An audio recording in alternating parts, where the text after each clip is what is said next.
Est-ce qu'un tramway sera construit à Québec?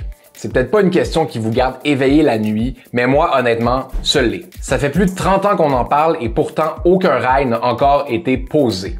Puis c'est pas le seul projet de transport qui piétine au Québec.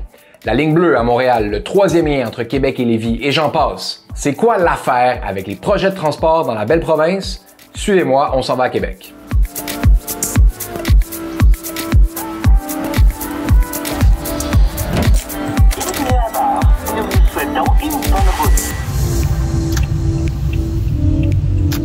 Là, je m'en vais rencontrer Nora Loretto. Elle a vraiment envie que le projet de tramway se concrétise. En fait, elle habite sur le boulevard René-Lévesque, exactement où passerait le fameux tramway. Elle m'a invité à aller faire une petite sortie en autobus pour me montrer de quoi ça a l'air le transport collectif à Québec en ce moment.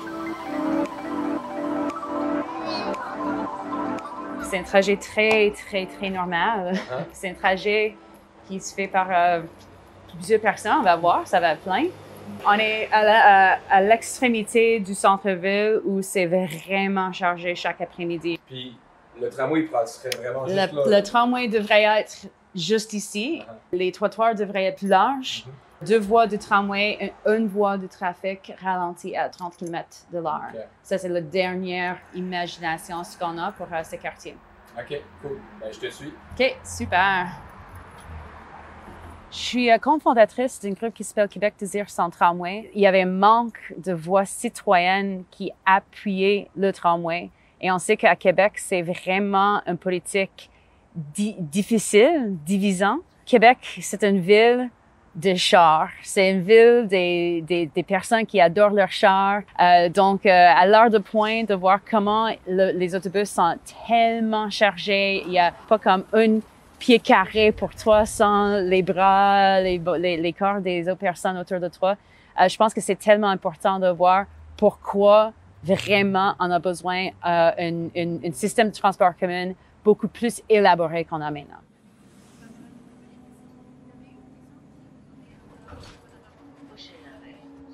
Si on regarde les sondages qui ont été faits sur l'appui au tramway, comment toi t'expliques que cet appui-là baisse avec le temps, soit passé d'à peu près 54 % pour à 30, 32, 36. Comment on explique ça? Dès qu'on parle du tramway pendant 20 ans, on n'a que de parler. Personne dans la ville avait une expérience positive avec un tramway parce qu'on n'a pas. C'est vraiment une rondelle de hockey de politique. T'sais. Tous les côtés veulent qu'ils gagnent la politique sur la question du tramway.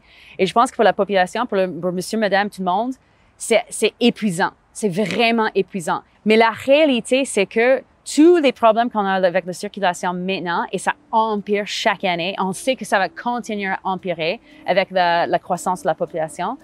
Chaque mois qu'on perd de travail sur le tramway, oui, l'appui va continuer d'empirer aussi. Ben, merci beaucoup. Bye bye.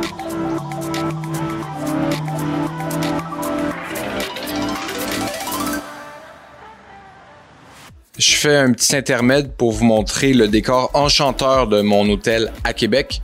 Venez voir ça. J'ai une vue tout simplement imprenable sur la piscine de type tropical et même un accès privilégié au restaurant qui donne sur la dite piscine. Vraiment, c'est enchanteur, c'est super. Mais là, je vous montre ça parce que je suis en train d'attendre Donald Charette. C'est un ancien journaliste qui est aussi porte-parole de Québec mérite mieux, un groupe citoyen qui demande un autre projet que le tramway pour la ville de Québec. Il m'a dit qu'elle allait m'amener faire un petit tour de certains trucs qu'il veut me montrer. Je sais pas exactement c'est quoi, mais j'imagine que ça va soulever quelques questions sur le projet dans sa forme actuelle.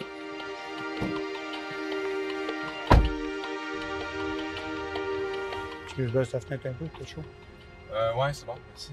Québec mérite mieux, comme le nom le dit, c'est un regroupement de citoyens qui se sont opposés au projet de tramway, qui s'opposent toujours au projet de tramway, parce qu'ils pensent tous ensemble qu'il y a de meilleurs projets pour la région de Québec comme transport en commun, comme le concluait d'ailleurs le rapport du BAP en 2020.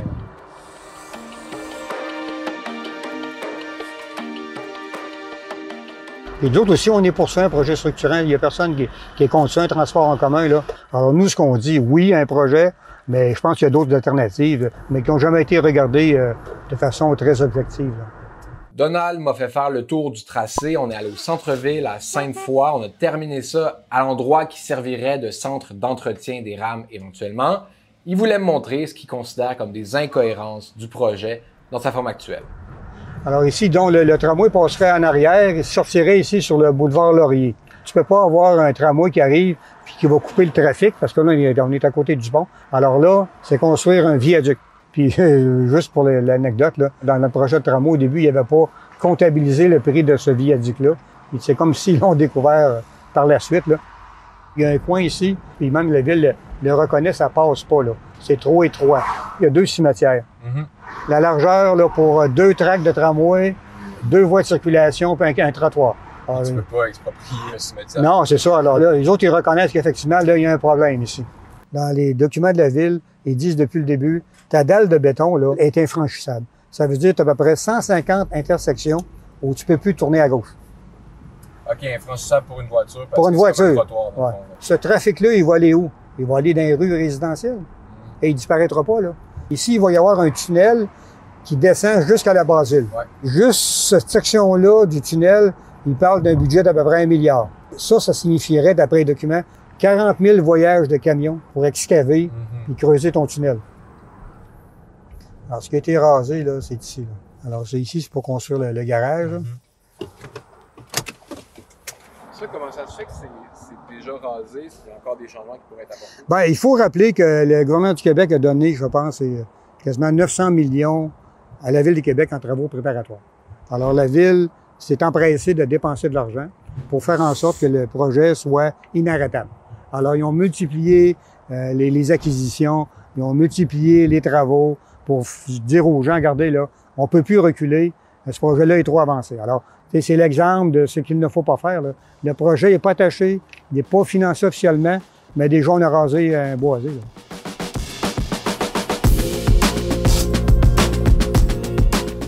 Donald comme Nora avaient tous les deux des arguments intéressants, convaincants, je dirais même. Moi qui viens pas de Québec, je sais pas trop comment me faire une tête finalement. Alors je vais aller poursuivre la discussion avec quelqu'un qui suit le dossier depuis le début.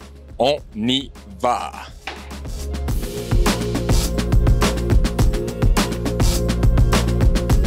Salut, enchanté. Ça va bien? Bienvenue au soleil. Je te suis. Alors, Valérie Gaudreau, je suis chroniqueuse aux affaires municipales du Journal Le Soleil, employée du journal depuis 21 ans, depuis 2003, et j'ai aussi été rédactrice en chef pendant 7 ans. Québec est une ville où le transport soulève les passions. Aimer les affaires municipales, aimer la politique à Québec, t'as pas le choix. Faut parler de transport, c'est assez indéniable. C'est quelque chose d'assez incontournable dans la réalité politique. On se rappelle, il y a eu un tramway jusqu'à presque 1950 à Québec. Quand est-ce que l'idée d'un tramway est revenue? Autour de 89, il y a le maire Jean-Paul Lallier qui est arrivé, qui a été de 89 à 2005. C'est quelqu'un qui croyait au développement durable, qui a amené certains concepts d'urbanisme. L'idée du tramway est revenue dans les esprits là, autour de 2018 ou à peu près. C'est encore du projet dont on parle aujourd'hui. Donc, 35 ans au moins à parler d'une nouvelle mouture de tramway à Québec.